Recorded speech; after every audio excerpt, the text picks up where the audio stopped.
मैं सच्ची कह रहा हूँ ताई जी, नीलमणि के पैर का स्पर्श होते ही वो सकट ऐसे वायु में उड़ी जैसे कोई फूल। अच्छा, और जो तेरे हाथ में ये माखन है ये भी अपने आप उड़ के आ गया होगा ना? हाँ, मैं सच्ची कह रहा हूँ। सदा बड़पोलापन, ये अच्छी बात ना है लल्ला। सत्य बता। मैया, मैं सत्य बोल रहा हूँ।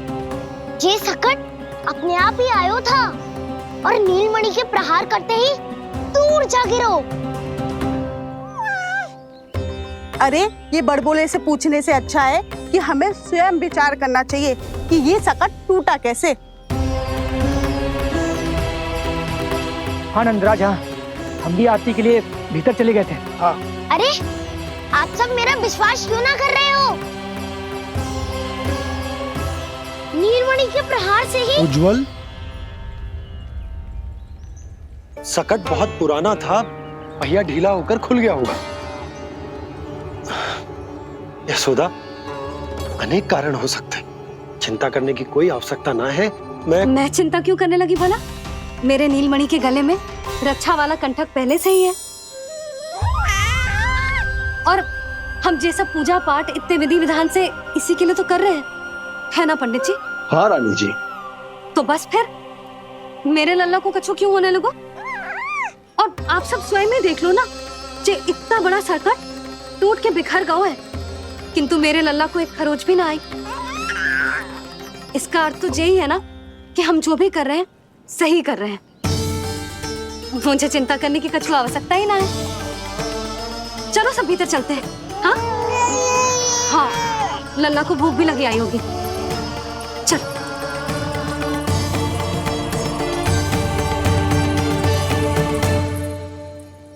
नंदराज जी, अब हमें भी आज्ञा दीजिए। प्रणाम पंडित जी। ध्यान कहाँ था तुम दोनों का? और अधिक सावधान रहने की आवश्यकता थी ना? क्षमा कीजिए नंदराज।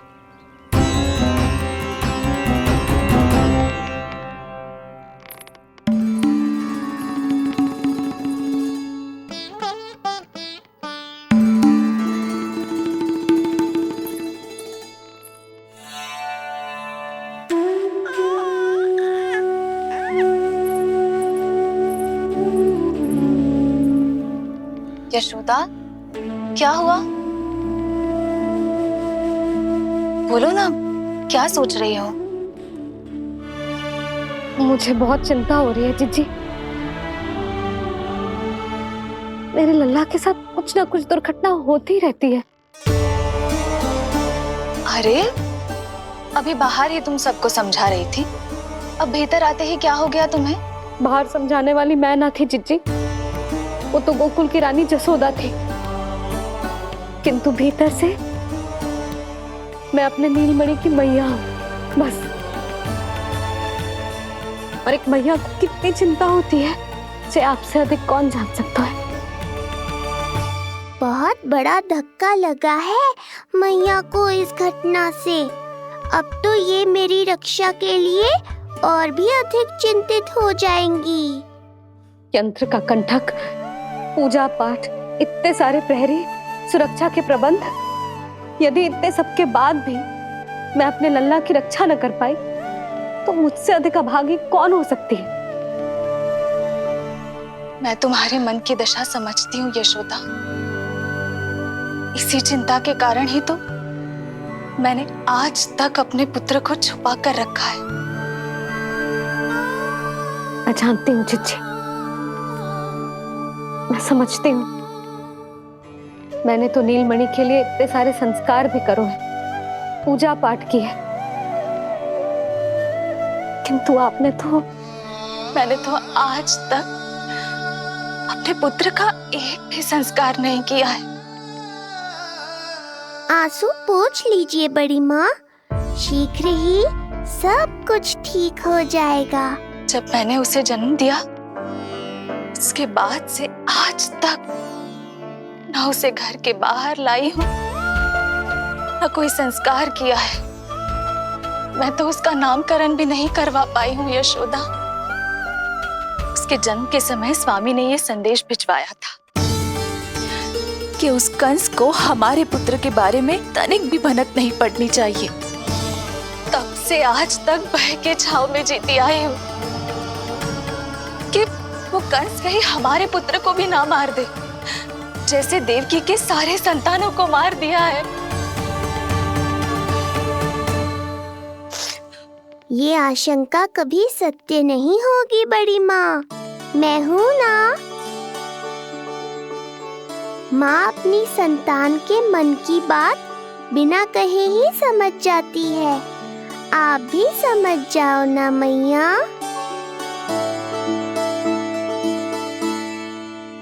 जीजी, हमें रोना ना चाहिए।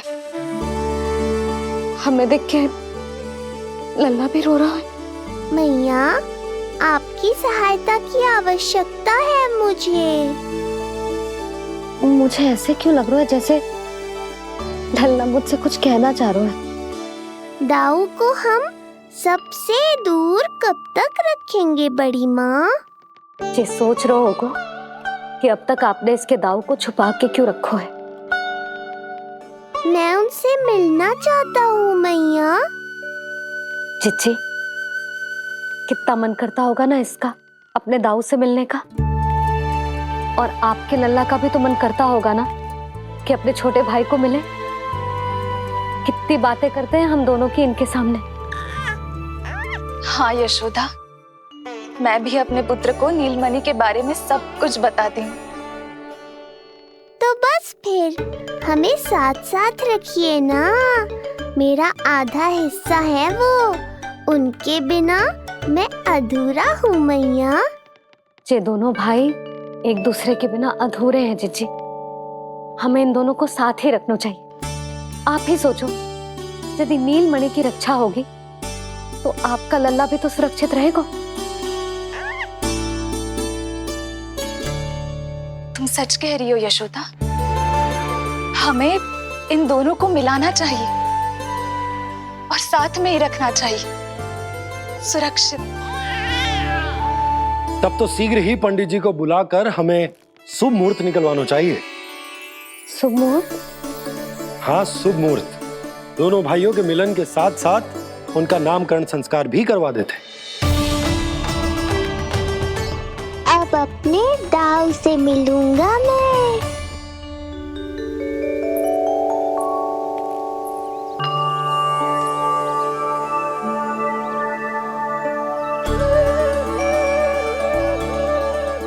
ऋषिवर की दिव्य आभा के कारण ये वातावरण कितना शुद्ध, कितना पवित्र लग रहा है ना। हाँ देवकी, इनका तेज ही ऐसा है कि इनके निकट केवल पवित्रता ही वास कर पाती है। किसी भी प्रकार की दुष्टता इनके पास जाने से पहले ही नष्ट हो जाती है।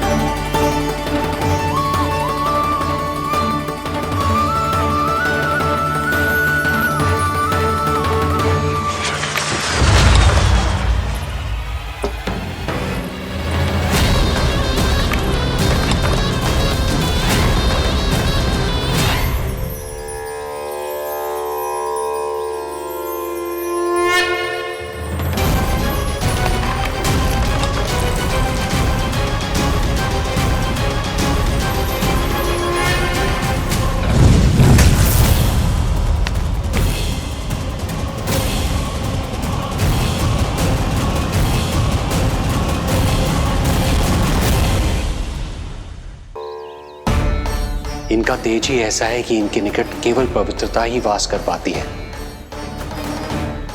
किसी भी प्रकार की दुष्टता इनके पास जाने से पहले ही नष्ट हो जाती है। यदि महर्षि की इच्छा के बिना मैंने भीतर प्रवेश किया तो कहीं ये मुझे श्राप ना दे दे। नहीं, इससे तो अच्छा है कि मैं यहीं आश्रम के बाहर रुकूं और यहीं से इन दोनों पर दृष्टि रखूं।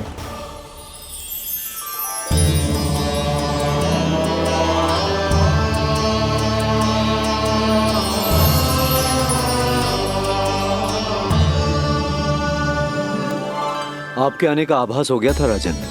गुरुदेव, जो संतानें हमने खो दी है, उनका श्राद्ध करवाने की विनती लेकर हम आपके पास आए हैं। आपका आना व्यर्थ नहीं जाएगा राजन, परंतु मुझे आभास हो रहा है श्राद्ध कर्म इस भेंट का एकमात्र कारण नहीं है।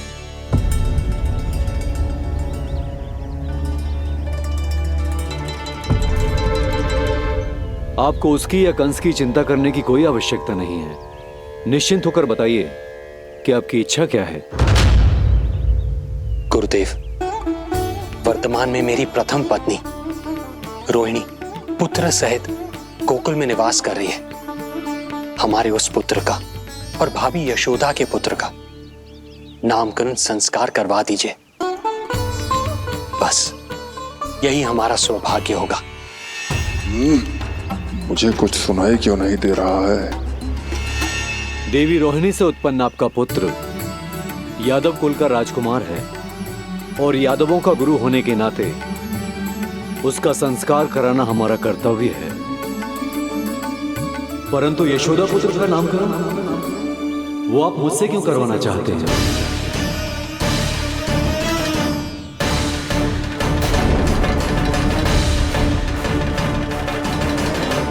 गुरुदेव, सत्य ये है कि रुक क्यों गई रानी देवकी? आपके मन में जो कुछ है कहिए। ये कैसी दुविधा में फंस गया मैं। यदि मैंने गुरुदेव को यशोदा पुत्र का सत्य बताया तो कंस को भी पता चल जाएगा, और यदि नहीं बताया तो कहीं ऐसा ना हो कि ऋषिवर ही बुरा मान जाए। लगता है आप दोनों की दुविधा मेरे अनुमान से भी बहुत बड़ी है। अपनी या अपने पुत्र की कुंडली लाए हैं राजन? जी गुरुदेव, अपनी कुंडली है मेरे पास। देवकी,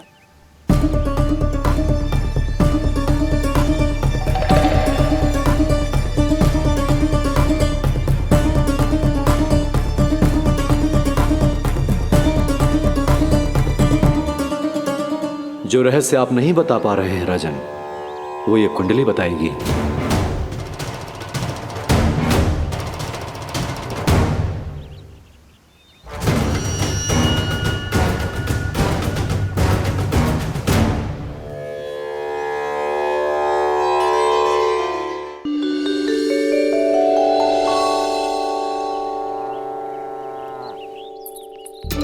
लल्ला, बता कैसी है जगदा? मैया को हो क्या गया है आज? देख, सही सही बताइयो।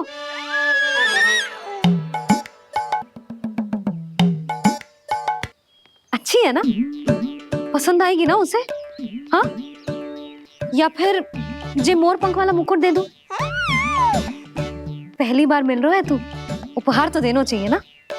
पर बड़े तो वो है ना मैया, उपहार तो वो देंगे मुझे।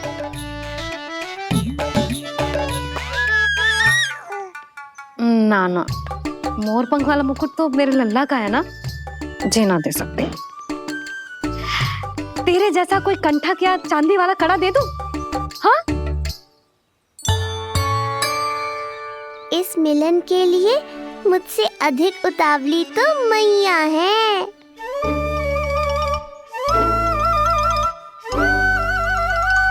अच्छा, जे उपहार छोड़,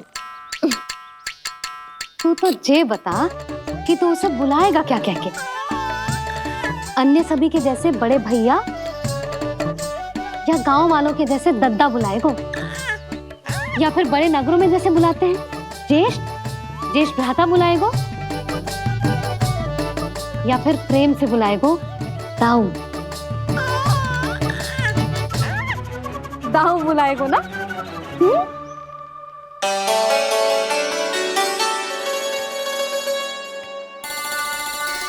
सुनो आपने, हमारे लल्ला ने निर्णय ले लियो, ये अपने भैया को ताऊ कहकर बुलाएगो। अरे वाह, लल्ला ने बोलना भले ही ना सीखो, परंतु तुम्हें बता दियो। और नहीं तो क्या, लल्ला कुछ कहे ना कहे माँ तो समझ जाती है ना लल्ला?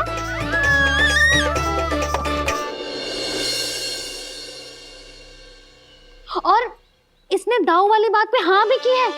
हाँ हाँ तो सदानंद जी ने भी कर दी है। लो, मैं तो भूल ही गई। क्या कही पंडित जी ने? बता तो ना यशोदा, बाहर से आया हूँ, हाथ पैर तो धो लूं। हाँ, ले लो। अब बताओ, कब का मुहूर्त निकालो है? तनिक हाथ मुंह पूछ लूं। अब बताओ क्या कही उन्होंने? यशोदा थक गए हूँ, तनिक सांस तो लेने दो। बाहर से आया हूँ, जलना पूछोगी?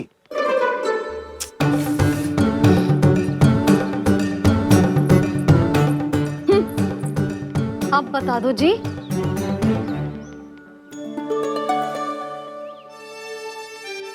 बाबा अब बता भी दो, नहीं तो खेल खेल में खेल हो जाएगा।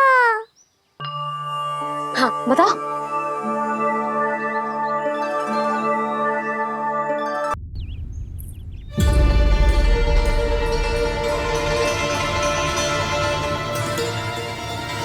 हो क्या रहा है वहां? ये क्या दिया है राजकुमारी ने?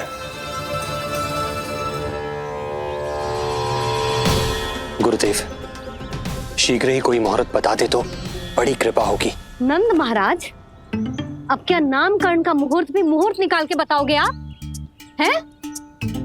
क्रोधित क्यों हो रही हो यशोदा? बताता हूँ, धैर्य धरो। हाथ मुंह धो लिया, जल पी लिया, विश्राम कर लिया, अब कितनी प्रतीक्षा करवाओगे?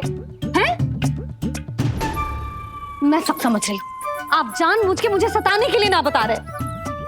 मैया कितनी भोली है बाबा, आप क्यों सता रहे हो उन्हें? बस बस बस, इतना भावुक होने की आवश्यकता ना है। बता तो, पंडित जी ने बताया है एक बहुत ही शुभ मुहूर्त आने वाले सप्ताह में ये है। और जानती हो जिस शुभ मुहूर्त किस दिन पड़ेगा?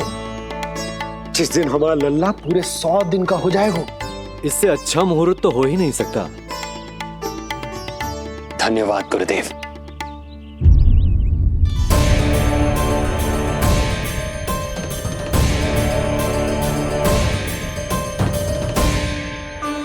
क्या हुआ गुरुदेव? कुछ समस्या है क्या? जो सत्य सारे संसार को पता है और जो संकेत ये कुंडली दे रही है, दोनों में विरोधाभास है राजन।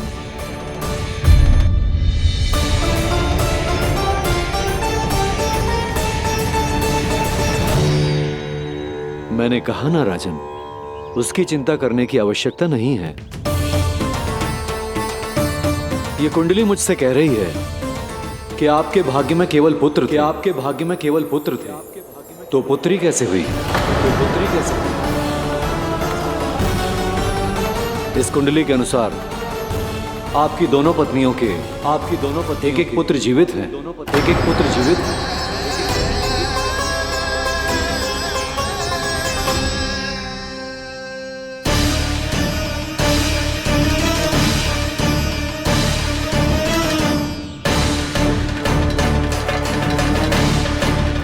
देवकी, गुरुदेव मैं कुछ कैसे? कहने की आवश्यकता नहीं है राजन, मैं जानता हूं मेरे प्रश्नों के उत्तर कहां मिलेंगे। अरे कौन से प्रश्न और कैसे उत्तर? किस बारे में बात कर रहे हैं? ये लोग जो भी बात कर रहे हैं वो मुझे सुनाई क्यों नहीं थी? सही समय की प्रतीक्षा कीजिए राजन, आपके दोनों कार्य पूर्ण होंगे।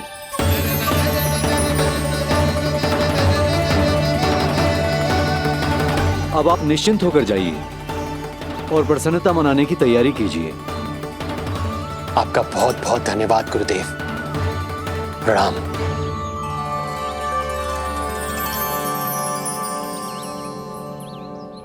सच्ची?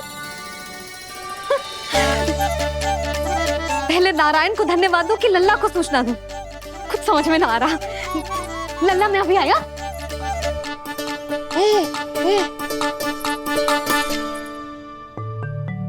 आपका बहुत बहुत धन्यवाद नारायण। अब शीघ्र ही मेरे लल्ला और उसके दाऊ को उनके नाम मिल जाएंगे, वो नाम जिससे वे पूरे संसार में पहचाने जाएंगे। अब लल्ला का बताती हूँ। लल्ला, तू जैसे ही 100 दिवस का हो जाएगा, तेरा और तेरे दाऊ का नामकरण हो जाएगा। हाँ हाँ, किंतु आपने तो बताओ ही ना, हम इन दोनों को मिलवा कब सकते हैं? क्या देख रहे हो, बताओ तो। यशोदा, पंडित जी ने कही कि दोनों भाइयों को मिलवाने के लिए कोई मुहूर्त की आवश्यकता ना है, तो हम चाहे तो इन्हें आज भी मिलवा सकते हैं। लल्ला, सुनो तूने, तू आज ही अपने दाऊ से मिल सकते है।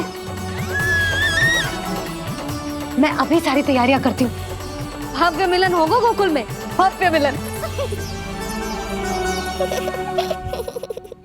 कुंडली के अनुसार इन दोनों के 8 पुत्रों में से 2 जीवित बचे हैं। पहला तो रोहिणी पुत्र है, पर दूसरा कौन है? और वो कन्या कौन थी जिसे कंस ने मारा था?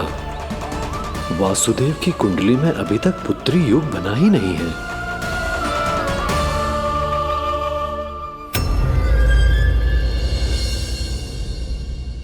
तू मुझको क्या मारेगा? अपनी आयु संभाल, काल तेरा अवतरित रूप है उसका।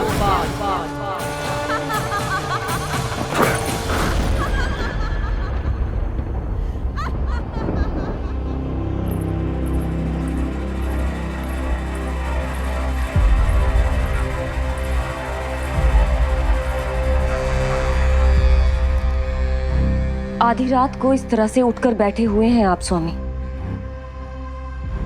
मैं ये तो नहीं जानती कि किस बुरे स्वप्न ने आपकी नींद छीन ली है, परंतु इतना अवश्य जानती हूँ कि जो सूचना ये गुप्तचर लेकर आया है, इसे सुनकर आप रात भर सो नहीं पाएंगे।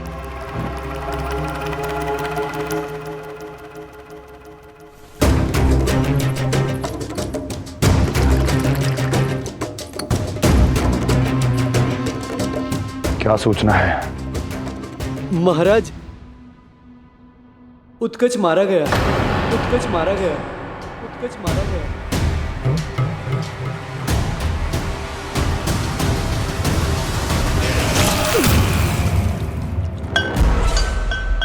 सूद वूद खो गए हो क्या अपनी?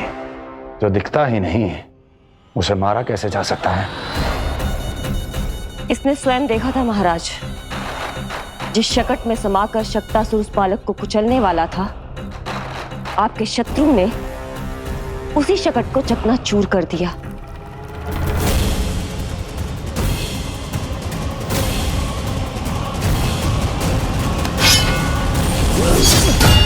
महाराज क्षमा। लगता है आपके सैनिक और तलवार दोनों की धार कुंद पड़ गई है महाराज।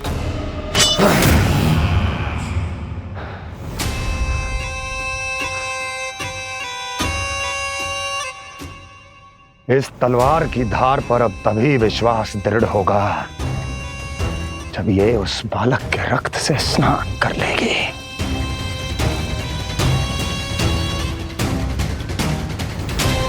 और कैसे? कैसे?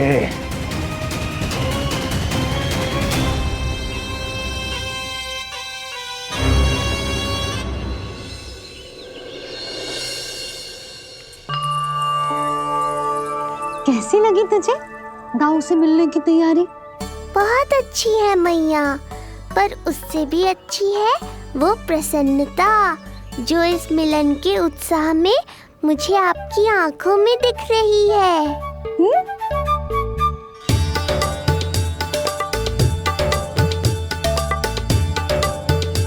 यशोदा, तुमने तो 2 भाइयों के मिलन को भी त्योहार बना दिया। हाँ तो ये किसी त्योहार से कम थोड़ी ना है। ये शुभ दिन दोनों भाई के मिलन को पूरा गांव देखेगा।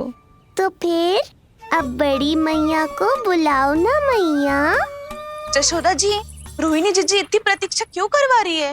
इतने दिवस से छुपा के रखे हो लल्ला को, अब तो शीघ्रता करनी चाहिए ना, है ना भाभी? प्रतीक्षा अवश्य की है, किंतु फल भी तो मीठा मिलेगा। आती होंगी रोहिणी जीजी।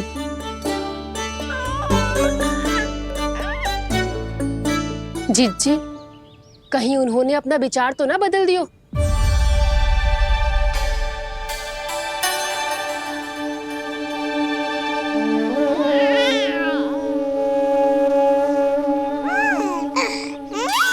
कितनी शीघ्र चिंतित हो जाते हो आप सब। देखो आ रहे हैं वो।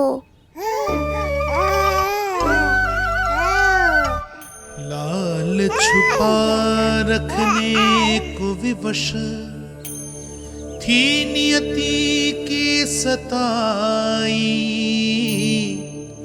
भूल के भय माज प्रभु की जग सम्मुख है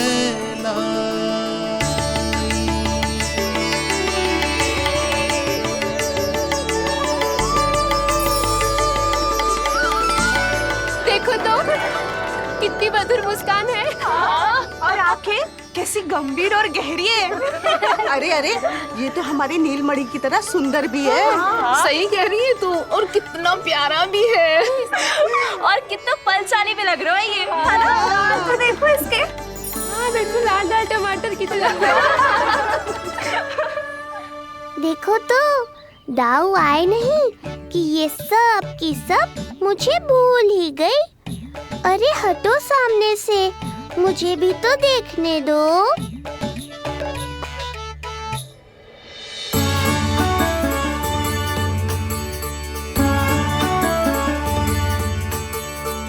मैया सहायता करो ना।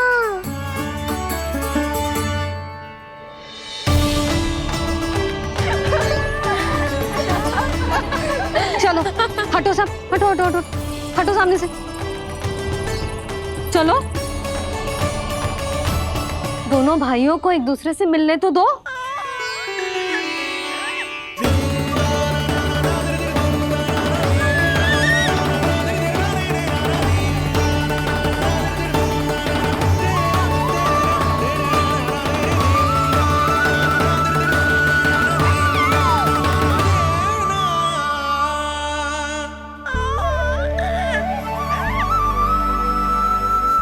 चल लल्ला चल आजा। देख लल्ला आ गए जे तेरे भैया, तेरा दाऊ। जी भर के बातें करो और निहारो एक दूसरे को। लाओ जिज्जी आजा। जे रहे तेरे दाऊ। आओ जिज्जी।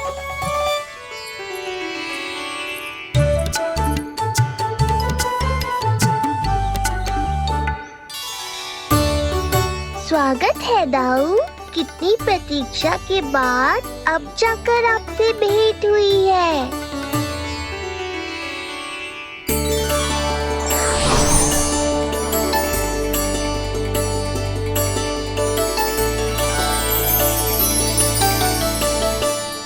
क्या हुआ दाऊ, मुझे पहचान नहीं पा रहे?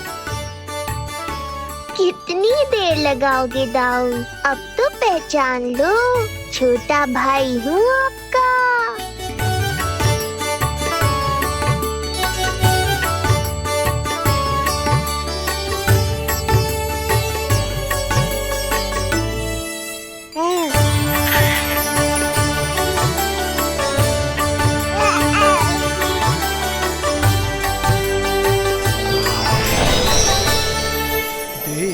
प्रभु को भक्त शेष की आंखें है भर आई, भावुक हरि भी निहारे की अब मिलन की बेलाई।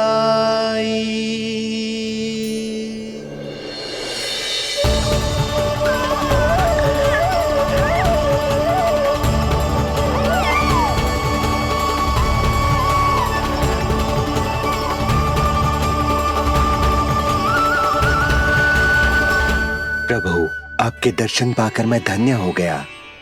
प्रभु नहीं, छोटा भाई पुकारो शेष। ये कैसे संभव है? आप नारायण हैं मेरे प्रभु। ये जानते हुए भी मैं आपसे बड़ा कैसे बन सकता हूँ? हर दुविधा की तरह इसका भी समाधान है शेष। अब तो हम एक दूसरे से मिल भी चुके हैं। पृथ्वी पर हमारा सूत्र जुड़ चुका है, इसलिए समय के साथ तुम ये भूल जाओगे कि तुम्हारा ये भाई मेरा ही अवतार है। ये क्या कह रहे हैं प्रभु? वही जो आवश्यक है। नहीं तो तुम नीलमणि के बड़े भाई होने का कर्तव्य कैसे निभाओगे? कैसे डांटोगे मुझे? और बड़े होने के नाते मुझ पर अधिकार कैसे दिखाओगे? पर प्रभु। पर किंतु परंतु ये सब भूल जाओ शेष। आज से इसी क्षण से मैं हूं तुम्हारा छोटा भाई और तुम मेरे ताऊ। मैं हूं तुम्हारा छोटा भाई और तुम मेरे ताऊ। नारायण नारायण दाऊ। दोनों इतने सुंदर लग रहे हैं, मेरी तो दृष्टि भी ना हट रही इससे। कहीं मेरी ही दृष्टि ना लग जाएगी। ये तो प्रतिदिन की कथा है दाऊ। हे नारायण, मेरे कानों से तो अभी से रक्त निकलने लगा। आदत डाल लो दाऊ, अब तो सहना ही पड़ेगा। वो देख रहे हो, सुलक्षणा चाची सबसे अधिक चतुर यही है। केवल अधिक चतुर ही नहीं नीलमणि, बहुत अधिक सयानी भी है ये। बिल्कुल सही पहचाना दाऊ, पर आप चिंता मत करो, मैं हूँ ना, मैं संभाल लूंगा इन सबको। देखो तो जिज्जी, इन दोनों की दृष्टि एक दूसरे से ऐसी चिपक गई है कि अब हटने का नाम ही ना ले रही। ये सूचक है उस प्रेम के बंधन का जिसमें ये दोनों भाई आज के बाद सदा के लिए बंध जाएंगे।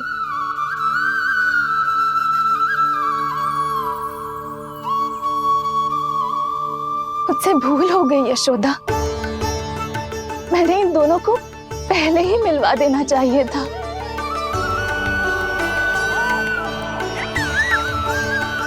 मैं कहती थी ना आपसे।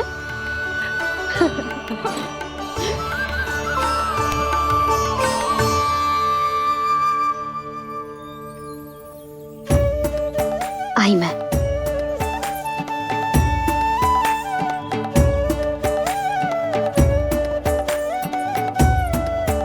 क्या सोच रहे हो ऐसे खड़े खड़े? देख रहा हूं दोनों भाइयों का ये मिलन किसी त्योहार से कम थोड़ी ना। सही कहा था तुमने।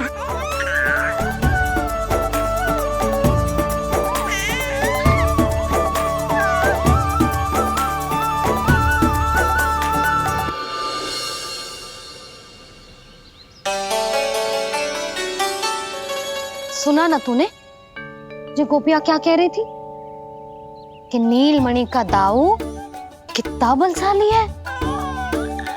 इसका तो यही अर्थ हुआ ना कि नीलमणि अपने दाऊ जितना बलशाली ना है।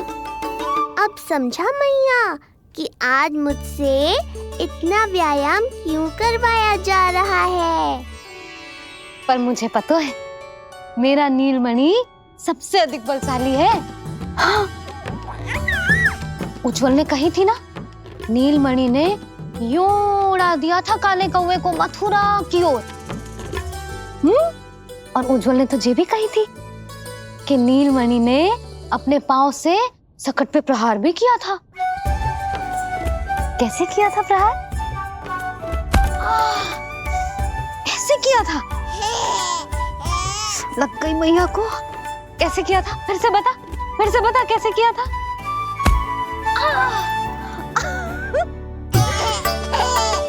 मेरे लल्ला में कितना बल है। मैया को ही धकेल दियो पीछे।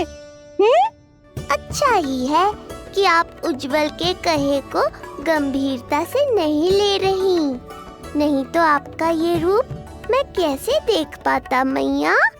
फिर से बता कैसे मारा था? कैसे मारा था?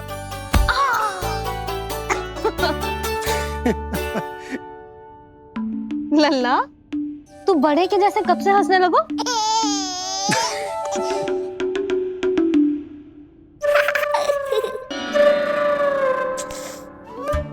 आप यहाँ क्या कर रहे हो?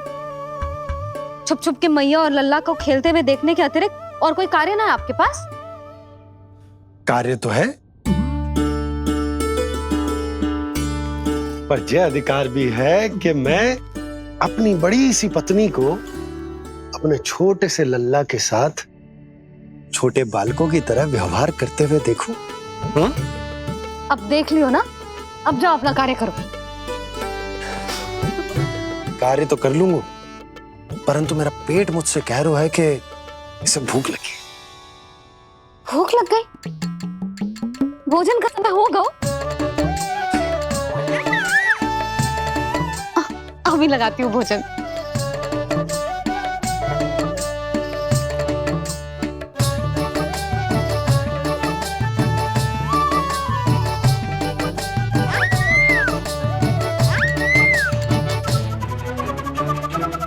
क्या हुआ लल्ला, इतना उतावला क्यों हो रहा है तू? तुझे भी भूख लगी आई है क्या? सच्ची में भूख लगी आई है कि मंद मंद मुस्कुरा के मैया को बांधना चाहता है? तनिक रुक जा, तेरे बाबा को भोजन परोस के यूं गई और यूं आई। मेरा अच्छा लल्ला।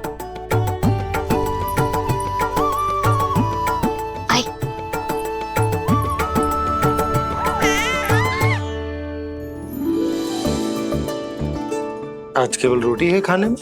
ना, दाल है ना, तरकारी भी है, दही है, लड्डू भी है। तो दाल ले आओ। अभी लाई है।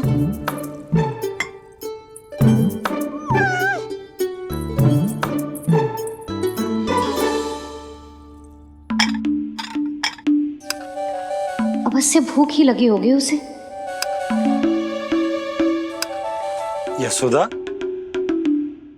दही नहीं दाल। क्षमा करना, भूल हो गई।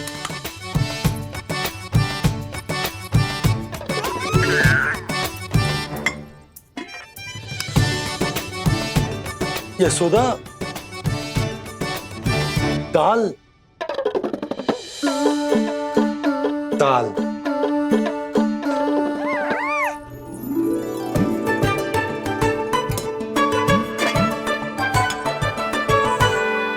अब ऐसे क्या देख रहे हो?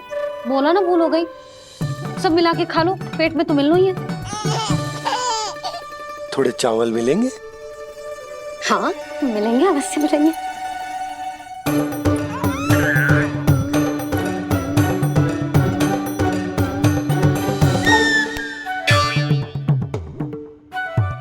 लड्डू नहीं, चावल।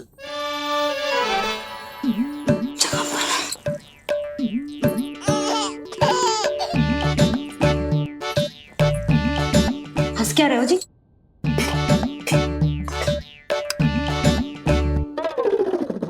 आज व्यायाम भी बहुत कस के करवाओ था मैंने, कहीं अधिक भूख तो ना लगी होगी। सच्ची यशोदा, बिल्कुल ना बदले तुम। पहले रामू की चिंता में व्याकुल रहती थी और अब हम नीलमणि में तुम्हारा मन लगा रहता। हाँ तो लल्ला भूखा हो और मैया का मन व्याकुल भी ना हो, ऐसा हो सकता है भला? फिर तो दूध पिला दो ना उसको। जाऊं? शीघ्र जाओ। किंतु आप तो खा रहे हो ना पतिदेव। वही तो यशोदा, मैं खा रहा हूं, किंतु वो भूखो है। जाओ। ठीक है।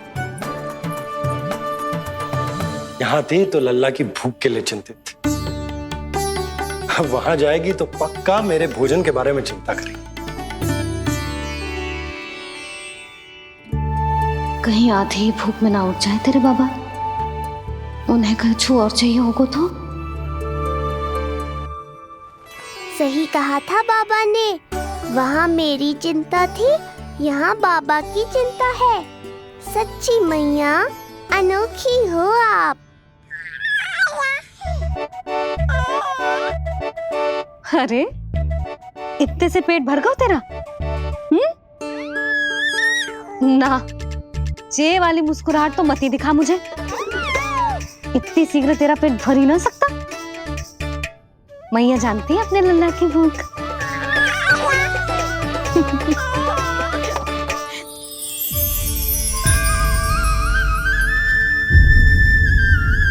ये क्या है लल्ला? ये क्या था तेरे मुंह में? दिखा दिखा।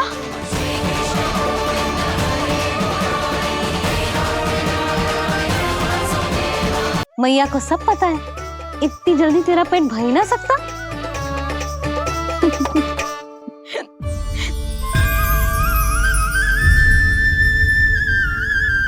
ये क्या है लल्ला? ये क्या था तेरे मुंह में? दिखा। ओहो, मैं तो भूल ही गया था कि मेरे भीतर ही तो सारी सृष्टि समाई हुई है। मैया ने उसकी झलक देख ली। अब क्या होगा? क्या हुआ यशोदा? सुनो जी, जी हमारे लल्ला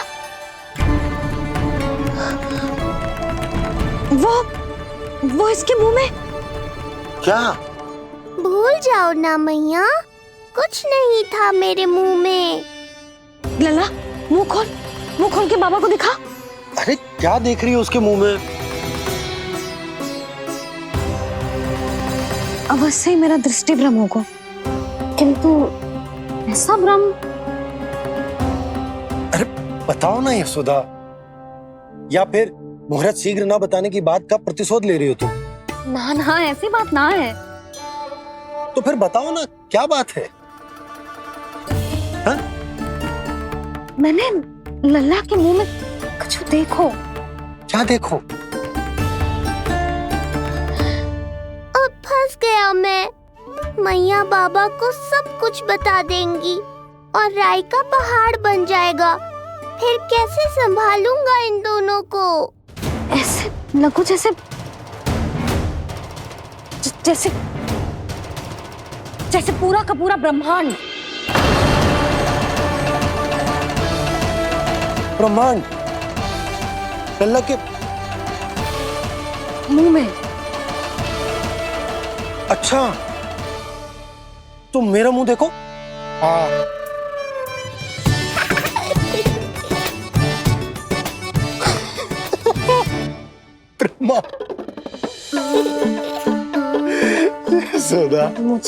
मुझे पता था आप मेरा उपहास उड़ाओगे। अरे नहीं, तुम देखो तो सही।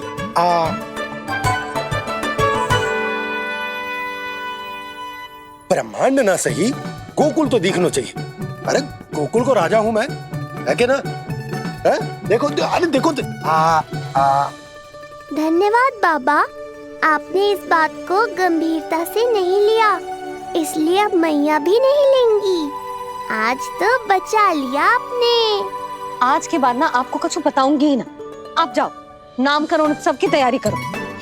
और हाँ, इस बार भी उत्सव छोटा ही करना है, जो तो मत ही बोलना आप। हाँ। अब इसे कैसे समझाऊं कि हम कोई भी उत्सव बड़ा ना कर सकते? व्यर्थ ही कंस की दृष्टि पड़ जाएगी हम पर।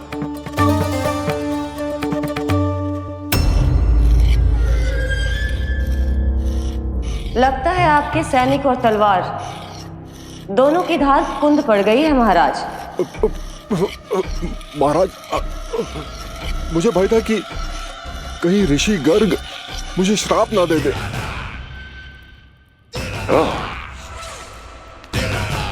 तो श्राप से भयभीत हो गए दुर्जन, किंतु कंस तो कोई श्राप नहीं देता, सीधा मृत्यु देता है। ऐसा न करे महाराज, दया करे, दया निदान। यदि मैं उनकी इच्छा के विरुद्ध भीतर जाने की कोशिश करता तो जितनी सूचना मुझे मिली है उतनी भी नहीं ला पाता। तब आपको कैसे पता चलता महाराज कि आपकी बहन और बहनोई मात्र अपनी मृत संतानों के श्राद्ध के लिए वहां नहीं गए थे?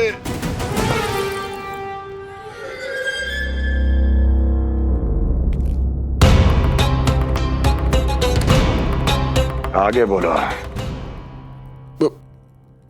पूरी तरह तो नहीं सुन पाया महाराज, किंतु मैंने स्वयं अपने नेत्रों से देखा है महाराज। राजकुमारी देवकी ने ऋषि गर्ग के हाथ में कुछ दिया था। ये सत्य है महाराज, और ऋषि गर्ग ने उन दोनों को वचन भी दिया था। सही समय की प्रतीक्षा कीजिए राजन, आपके दोनों कार्य पूर्ण होंगे। महाराज, मैं आपका सबसे विश्वसनीय सेवक हूं। आपके हर आदेश का पालन करना मेरा अधिकार है, और मैंने अपने अधिकारों का पालन किया भी है महाराज। किंतु फिर भी यदि मेरी ओर से कोई भूल हुई हो, मुझे क्षमा करे दयानिधान, मुझे क्षमा करे। इसका अर्थ है कि उत्कच सही कह रहा था। वो दोनों अवश्य ही कोई ना कोई षड्यंत्र रच रहे हैं मेरे विरुद्ध। समय आ गया है, अब मुझे किसी ऐसे की खोज करनी होगी जो उतना ही शक्तिशाली हो जितनी की मेरी ये तलवार।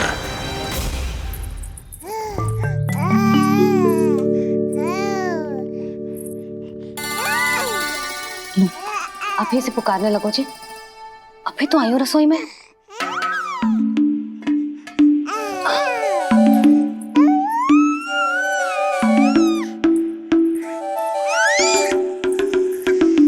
शीघ्र ही तुझे भी अपने बाबा का हाथ बटाना पड़ेगा, समझ रहे हो ना? बटाएगा ना हाथ? अभी जो 100 दिन का भी ना हो और जिस नन्हे से बालक को काम काज का भार सौंपने की बात करने लगे। काम का नाम सुनते ही मुख से स्वर ना निकल रहे तेरे। अभी तो बड़ा ऊ कर रहा था। बता, हाथ बटाएगो के ना? अरे बता ना।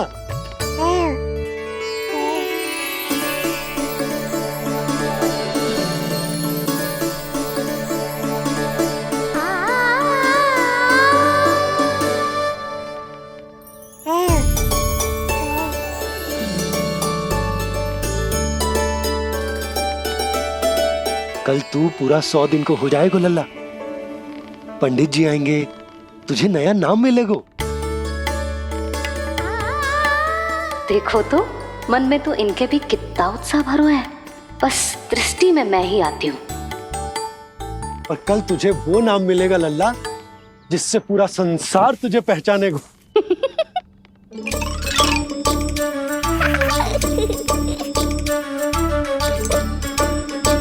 अब लल्ला, कितना कार्य शेष है और तूने मुझे बातों में लगा लियो। मुझे क्यों फंसा रहे हो बाबा? छुपाने की कोई आवश्यकता ना है। जितनी उत्साहित मैं हूँ उतने ही उत्साहित आप भी हो इसके नामकरण को लेके, पता है मुझे। लल्ला के नामकरण पे उसके बाबा उत्साहित ना होंगे? बिल्कुल होंगे, इसीलिए तो कह रही हूँ अपना उत्साह बांटो अपने लल्ला के साथ। मैं अभी आई। अच्छा, ऐसे तो तुम लल्ला को छोड़ के कहीं ना जाती। अभी कहाँ चली? रोहिणी जिज्जी के पास, और कहाँ? लल्ला और उसके दाव के नामकरण की तैयारी करनी है कि ना? कितने लोगों को आमंत्रित करना है, कितने प्रकार की मिठाइयां बनानी है, ढोल वाले को कितने बजे का समय देना है, ये सब सुनिश्चित करना है ना, ताकि जे उत्सव गोकुल का सबसे बड़ा उत्सव हो। अरे सूची देनी है जिज्जी को।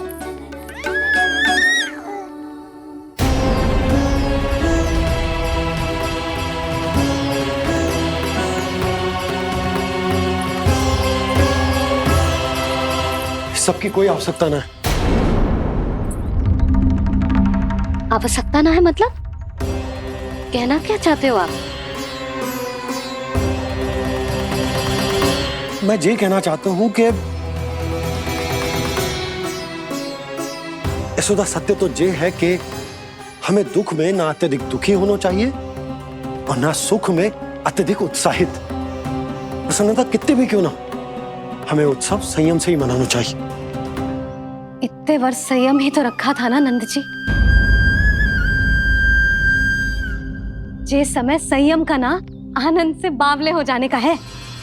यशोदा, हम आयोजन छोटा ही करेंगे। मैं कुछ सोच समझ कर ही तो कह रहा हूँ। पर क्यों? मुझे भी तो समझाओ। हर बात समझाने की ना होती यशोदा। अच्छा, पति पत्नी में भेद हो तो है? ठीक, मैं कोई भेद ना रखूं। जो भी अब तक मैंने तुम्हें ना बताया है वो सब बताऊं। ओहो, क्या कर रहे हो बाबा? कंस के बारे में कुछ बता मत देना मैया को। वो मंगला है ना, उसने आज शाम को ही बछड़ा दियो और भाद्रपद का मास लगभग बीतने को ही है, तो धीरे धीरे शरद ऋतु आ जाएगी, दूध की हानि भी कम हो जाएगी। हाँ? और वो सरजू है ना, उसको बैद जी ने पूरे पखवाड़े का विश्राम के लिए कहा है। क्यों? क्योंकि वो ठाट से गिर गए थे और गिरते समय उसे भीतरी चोट लग गई थी। अरे बस बस बस, ये सब मुझे क्यों बता रहे हो? इसका नामकरण से क्या संबंध? तुम्ही ने तो कही ना कि पति पत्नी के बीच में कोई भेद ना होता। तो मुझे जो भी बात पता है मैं तुम्हें बताऊंगा। कितनी समझदारी से बात बदल देते हो आप, और भोली भाली मैं आपकी बातों में आ जाती हूँ, और इस सब में असली बात तो रह ही जाती है। किंतु आज बात मेरे लल्ला की है। उत्सव तो विशाल ही होगा, और इस बारे में कछु और ना सुनूंगी मैं। आप लल्ला का ध्यान रखो, मैं जा रही हूँ रोहिणी जी के पास। यशोदा,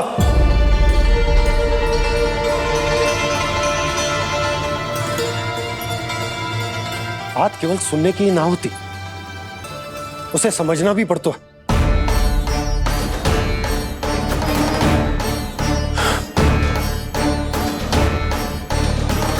विश्वास है ना मुझ पर? मैं कुछ सोच समझ कर ही कर रहा हूँ ना। उत्सव तो छोटा ही होगा।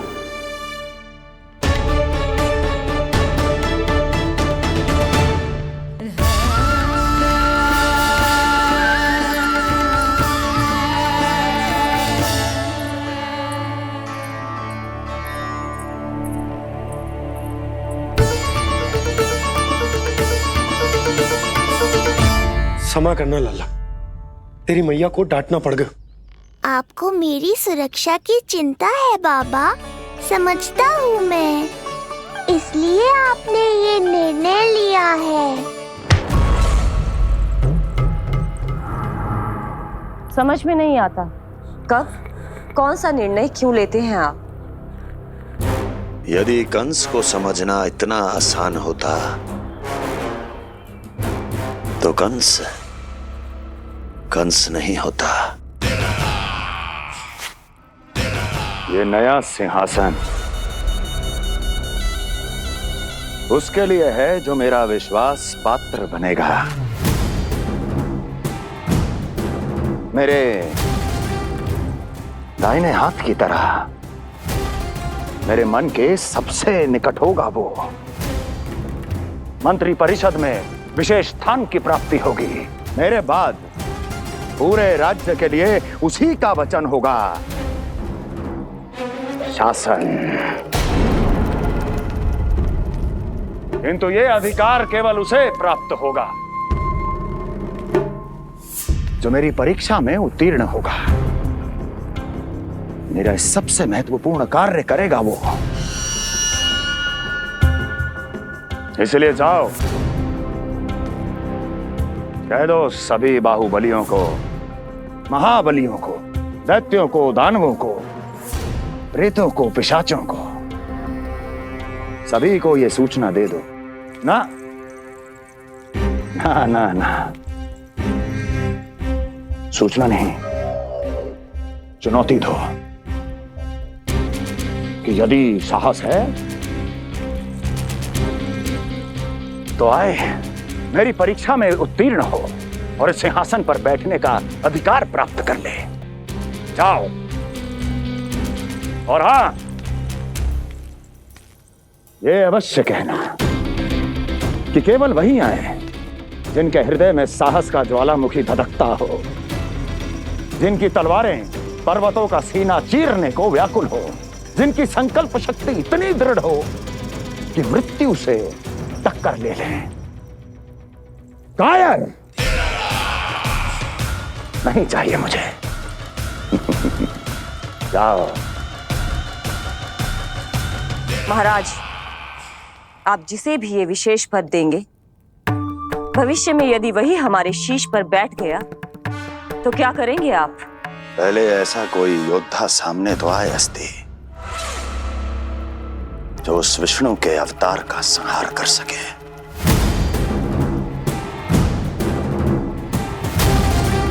और जहां तक प्रश्न है हमारे शीश पर बैठने का,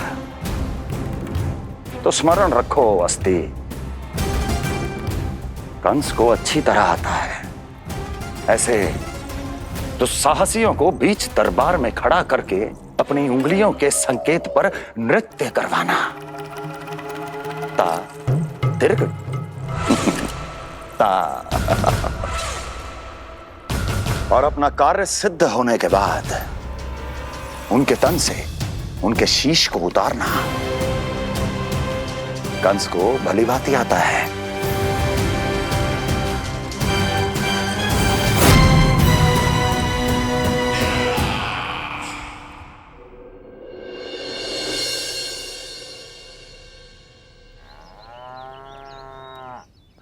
पूरे 100 दिन का होगा हुआ तो लल्ला, कम से कम 100 व्यक्ति तो आने चाहिए थे ना तेरे और तेरे दाऊ के नामकरण में। हाँ, अब तुम मुस्कुरा क्या रहो है? तू ही बता, जे भवन देख के लग रहा है कि यहाँ कोई उत्सव है? बिना अतिथियों के कैसा उत्सव और कैसा आनंद, तू ही बता। पर मैं करूं भी तो क्या? पता है लल्ला, मुझे तो लग रहा है तेरे बाबा ना कंजूस होगा है। नहीं तो भला और क्या समस्या हो सकती है उन्हें बड़े आयोजन से? अरे गोकुल के राजा का लल्ला है तू, राजकुमार। यदि तेरा आयोजन बड़ा ना होगो तो भला किसका होगो?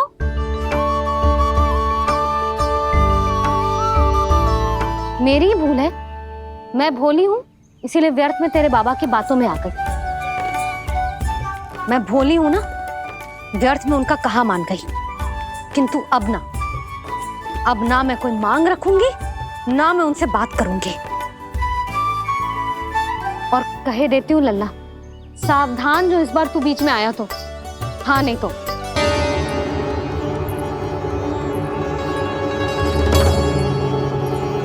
क्या होगा? हाँ, सब ठीक तो है ना? आप इतनी चिंता में क्यों हो जी? कुछ बुरी सूचना तो ना मिली? अब जे मत ही कहना कि जे भी मुझसे छुपाना पड़ेगा। जो भी है मुझे बताओ।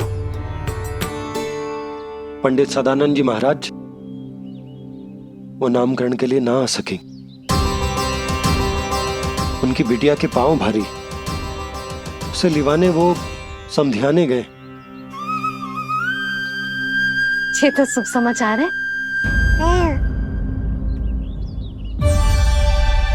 किंतु मेरे लल्ला का नामकरण अब वो सही मुहूर्त पे कैसे होगा? वही तो समझ ना आ रहा। ऐसे मन छोटा करने की आवश्यकता नहीं है मैया बाबा। आप दोनों तो स्वागत की तैयारी करो, आ रहे हैं वो।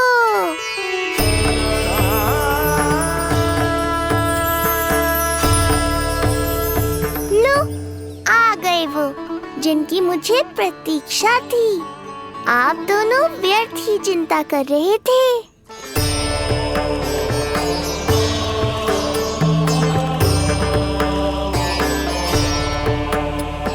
अब कौन करेगा मेरे लल्ला का नामकरण?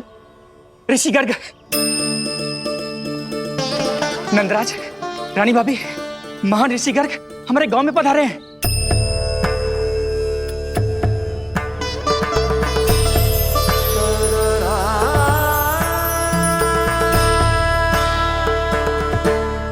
ऋषि गर्ग गोकुल में? हाँ नंदराज, और कह रहे थे उन्हें यादव राज वासुदेव जी ने भेजो है रानी जी के पास। अरे तो तुम लोग खड़े खड़े क्या देख रहे हो? जाओ उनके सत्कार की तैयारी करो। जी यशोदा, उनके स्वागत की तैयारी करो। सुनो जी, वो तो यादवों के कुलगुरु है ना, रोहिणी जीजी के यहाँ आए हैं, हमारे यहाँ आएंगे। आप देखती जाओ मैया, वो सीधे हमारे घर ही आएंगे।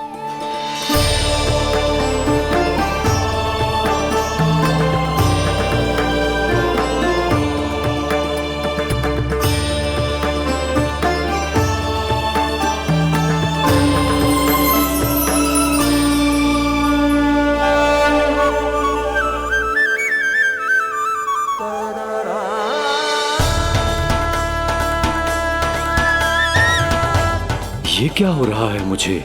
मैं उस भवन की ओर क्यों बढ़ा जा रहा हूँ? क्योंकि आपके यहाँ आने से ही मेरी मैया बाबा की चिंता समाप्त होगी ऋषिवर। ये बात तो मैं न जानता, परंतु मुझे जाकर उनको स्वागत करना चाहिए।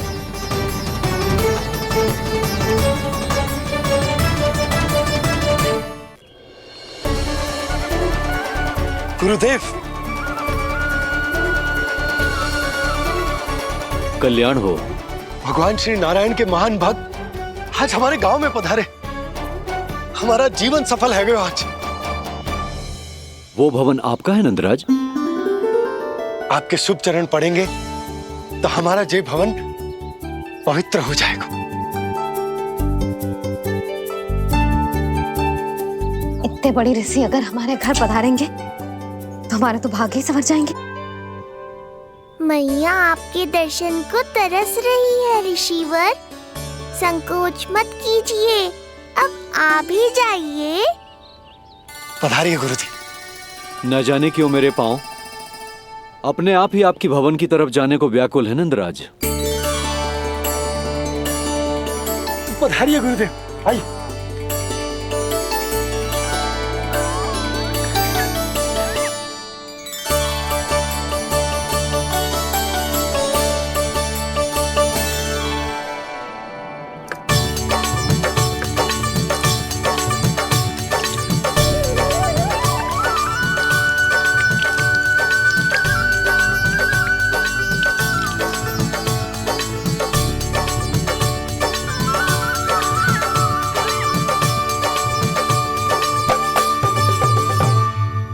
कल्याण हो।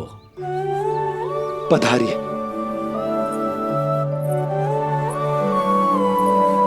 आया तो था मैं रानी रोहिणी के भवन में, पर पता नहीं कैसे यहाँ खींचा चला आया। विराजिए गुरुदेव।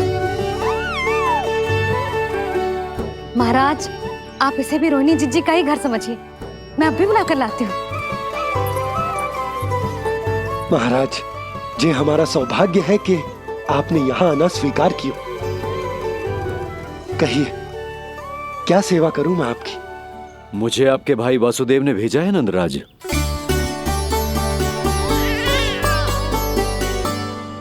प्रणाम गुरुदेव। स्वामी जी ने आपसे इतनी दूर आने का आग्रह किया है, अवश्य ही कोई बड़ा कारण होगा। कारण तो है, आपके पुत्र का नामकरण करने आया हूं मैं यहाँ।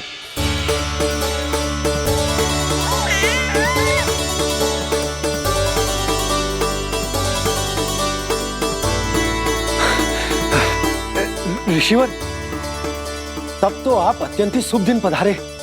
आज का ही मुहूर्त निकलो है भाभी के लल्ला और हमारे लल्ला के नामकरण के लिए।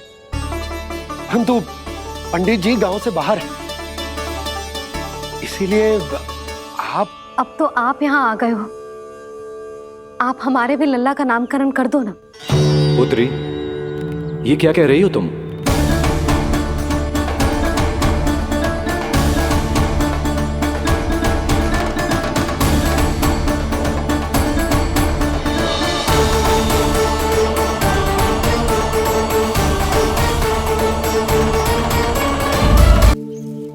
आप हमारे भी लल्ला का नामकरण कर दो ना। पुत्री, ये क्या कह रही हो तुम? विनती कर रही हूँ, और मेरी जे आग्रह अस्वीकार मत ही करो। आप दोनों भाइयों का नामकरण एक साथ हो जाएगा।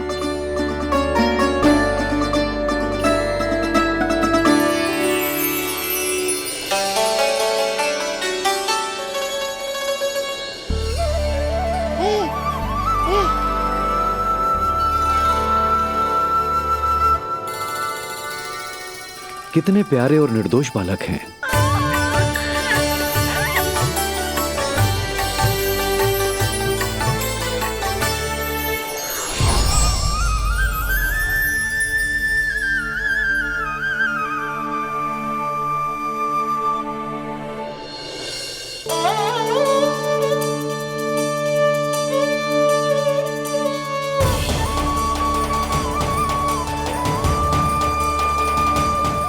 दोनों को देखकर गुरुदेव की आंखों में आंसू क्यों आ गए?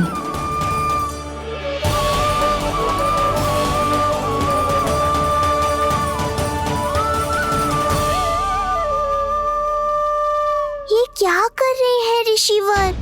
संभालिए अपने आप को, नहीं तो मेरा रहस्य खुल जाएगा आज। अरे ऋषिवर, हाथ मत जोड़िए। इससे पहले कि गड़बड़ हो जाए, अपनी नमस्कार मुद्रा को आशीर्वाद मुद्रा में बदल दीजिए। बात को समझिए, मैंने ये अवतार मैया और लल्ला के अद्भुत संबंध का अनुभव करने के लिए लिया है, पर आपकी भावुकता के कारण यदि मैया को मेरा सत्य पता चल गया तो ये संबंध ही बदल जाएगा।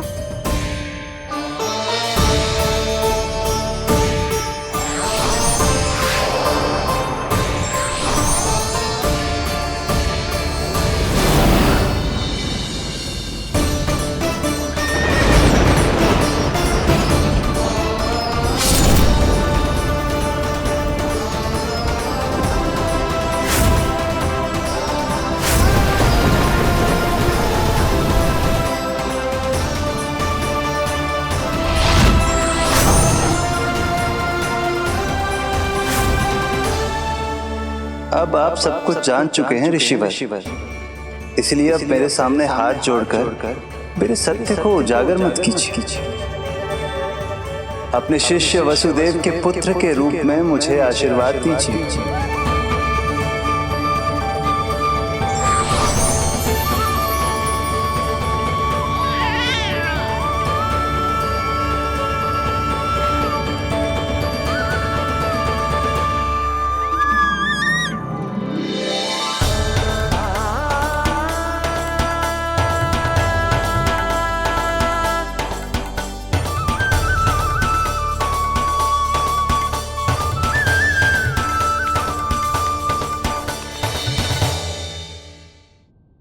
ऋषिवर, आप मौन क्यों हैं? और आपकी आंखों में आंसू? सब कुछ ठीक है ना? अब तो आप हमारे लल्ला का नामकरण करोगे ना?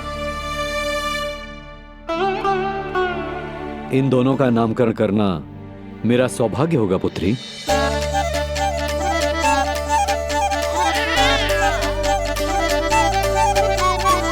परंतु ये गोपनीय रूप से करना होगा।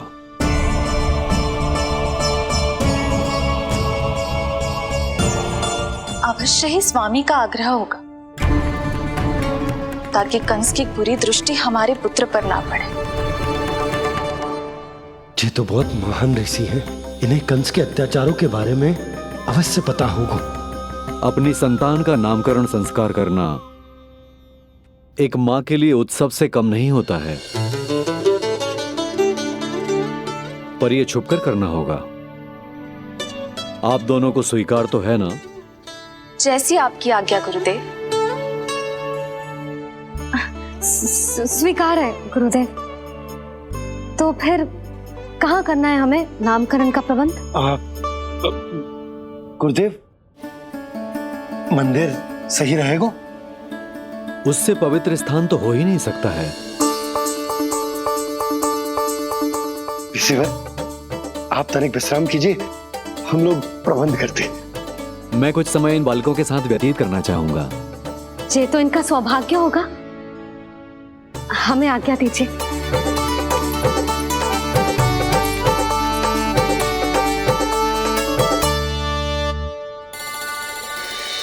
प्रभु, स्वयं भगवान होकर भी आपको बंदी गृह में जन्म लेना पड़ा। अब अपनी मां को छोड़कर दूसरी माँ के यहाँ पलना पड़ रहा है। जब से गोकुल आए हैं छुप छुप कर रहना पड़ रहा है। इतनी नन्ही सी अवस्था में दुष्ट कंस के कितने ही आक्रमणों का सामना कर चुके हैं आप। और जिस उत्सव में सभी सप्तऋषियों और सभी देवी देवताओं को साक्षी बनकर आना चाहिए, उस नामकरण उत्सव को यहां एकांत में करना पड़ रहा है। क्यों प्रभु, इतने कष्टों को सहकर ये अवतार क्यों लिया है आपने? दुष्टों का नाश करने के लिए, धर्म की स्थापना करने के लिए और सबसे अधिक मैया की ममता का अनुभव करने के लिए। पर इसके लिए इतने कष्ट? मानव जीवन लिया है तो कष्ट तो उठाने ही पड़ेंगे ऋषिवर। मानव जीवन की आंच जला रही है, फिर भी आप मुस्कुरा रहे हैं प्रभु। ये कैसा अनोखा अवतार है? आंच में जलकर भी यदि मैं नहीं मुस्कुराऊंगा तो अपने भक्तों को क्या शिक्षा दूंगा मैं? आज एक कंस का प्रकोप है, भविष्य में सहस्रों कंस होंगे और आने वाले युगों में होंगे अनगिनत कंस। उस समय मेरे भक्तों को पता होना चाहिए कि अपने कष्टों को कैसे सहना है और धर्म के पथ पर अडिग कैसे रहना है।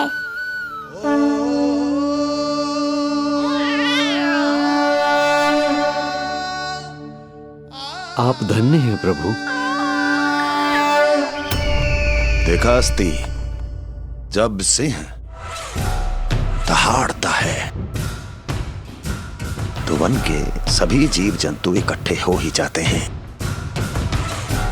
वो सब जो मेरा विश्वास पात्र होने का अधिकार और ये सिंहासन पाना चाहते हैं, सामने आए।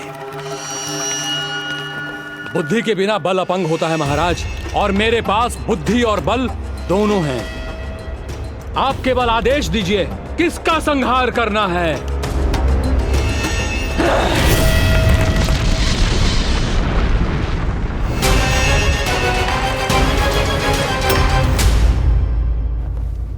सारी तैयारी हो गई। बोलो। आप गुरुदेव को बुला लो, मैं रोहिणी जिज्जी और बालकों को ले आती हूँ। यशोदा, तुम रुष्ट तो ना हो ना मुझसे? मैं भला रुष्ट क्यों होने लगी? नहीं, तुम जो उत्सव बड़े धूमधाम से करना चाहती थी और बहुत प्रसन्न हूँ मैं कि हमारे लल्ला का नामकरण स्वयं ऋषि गर्ग पूरे विधि विधान से कर रहे हैं। मैं समझ गई, उत्सव बड़ा हो या ना हो, प्रसन्नता बड़ी होनी चाहिए। अरे मैं तो इतनी उत्साहित हूँ कि दोनों भाइयों का नामकरण आज के शुभ मुहूर्त पे हो रहा है। तो इससे पहले जो बीत जाए, जाओ। आप ही बुला लो।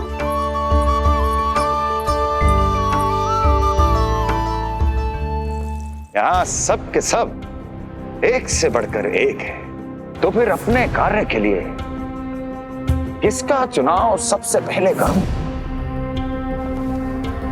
मेरा सामर्थ्य तो आपने अभी तक देखा ही नहीं महाराज। चुटकी बजाकर शत्रुओं का विनाश कर सकता हूं मैं।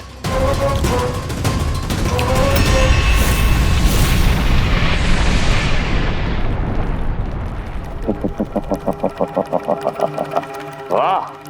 किंतु आपने तो बताया ही नहीं कि करना क्या है। वध करना है, एक नवजात बालक का वध। उसे साधारण बालक मत समझना। गोकुल में नंद के घर पल रहा वो बालक विष्णु का अवतार है।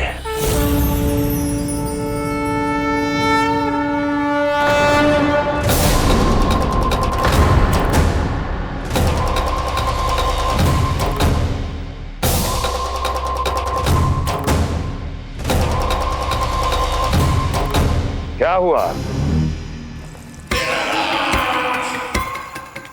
इतना सन्नाटा क्यों छा गया? क्षमा कीजिए महाराज, पर मैं नन्हे बालकों के साथ हिंसा नहीं करता। विष्णु अवतार बड़ा छलिया है महाराज, मैं उसका मुख भी नहीं देखना चाहता।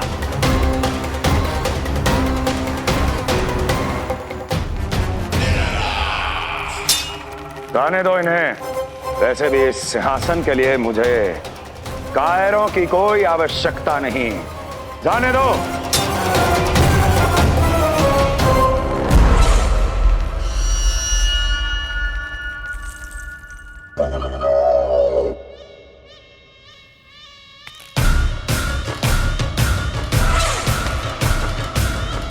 दुर्जय, क्या कहा था मैंने कहा था केवल वही आए जिनके हृदय में साहस का ज्वालामुखी धधकता हो, जिनकी तलवारें पर्वतों का सीना चीरने के लिए व्याकुल हो, जिनकी संकल्प शक्ति इतनी दृढ़ हो कि वो मृत्यु से टक्कर ले जाए। वही होगा इस सिंहासन का असली अधिकारी। महाराज,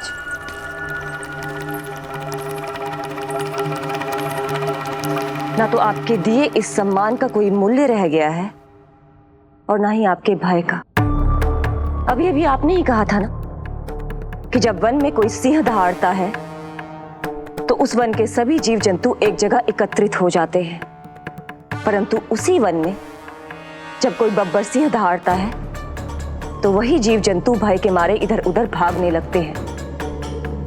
निश्चित ही वो बालक इन सब के लिए बब्बर सिंह बन चुका है। उसका भय हमारे साम्राज्य की नींव हिला रहा है महाराज।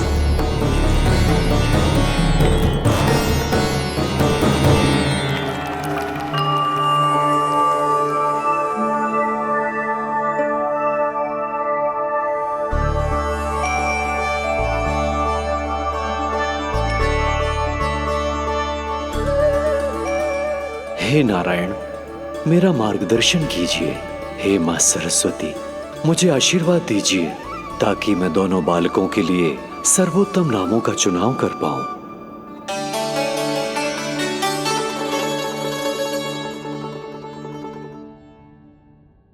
आपके पुत्र को बड़े भाई के कर्तव्य का निर्वाह करना है और इस दायित्व को प्रभु श्री राम से अच्छा किसने निभाया है?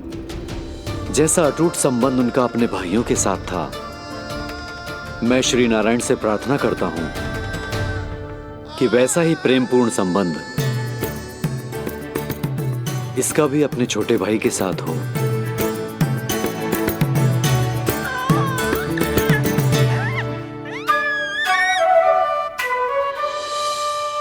इसीलिए इसका नाम राम हो, इसीलिए इसका नाम राम, इसीलिए इसका नाम राम।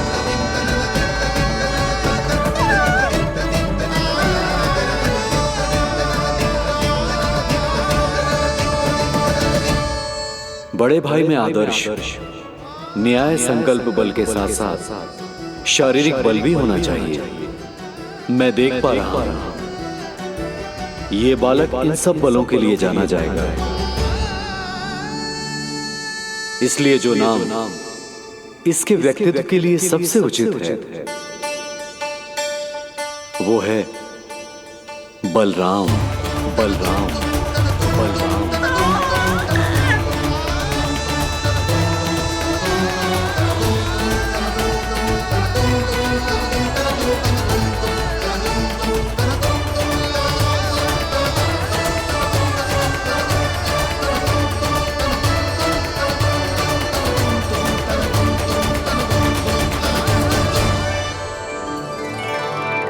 बलराम,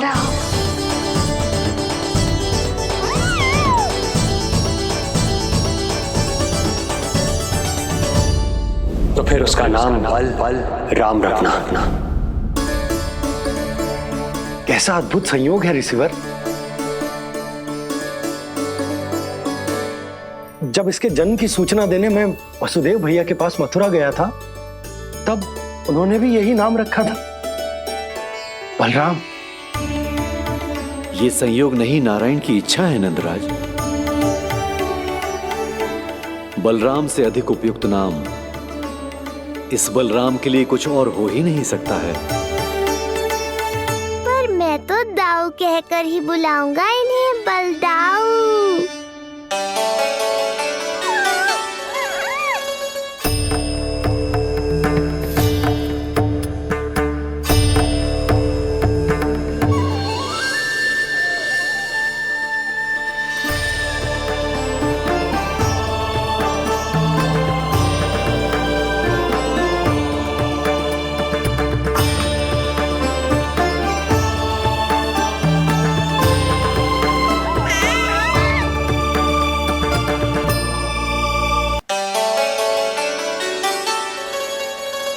सुना पुत्र, आज से तुम्हारा नाम होगा बलराम।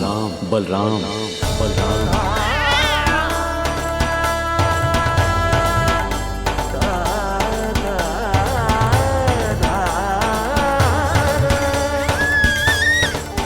गुरुदेव,